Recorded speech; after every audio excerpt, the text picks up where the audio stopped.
নমস্কাৰ সকলকে আহকচোন আজি আমি জানো অপশন বায়াৰ আৰু ৰাইটাৰৰ বিষয়ে। অপশন বায়াৰ আৰু ৰাইটাৰ একে নহয়।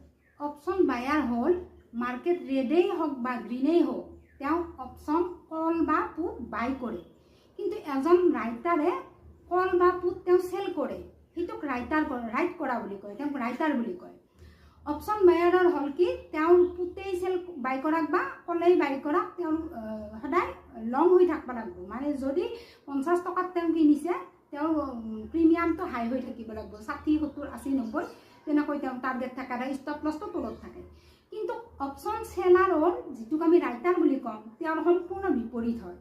তেওঁ যদি সেল কৰে 150 তেওঁৰ ডাইৰেকশ্যনটো সদায় উল্টাকৈ আহে, 140, 130, 120, 110 তেনেকৈ আহিব। আৰু তেওঁৰ ষ্টপ লছ থাকিব, তেওঁ যদি 150 কৰিছে তেওঁ 160, 170 থাকিব, ডাইৰেকশ্যনটো উল্টা হয়।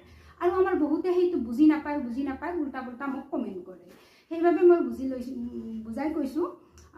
যদি আপোনালোকে অপশন ৰাইটাৰৰ বিষয়ে ভালদৰে বুজিব খোজে বা শিকিব খোজে তেনেহ'লে কমেণ্ট কৰিব।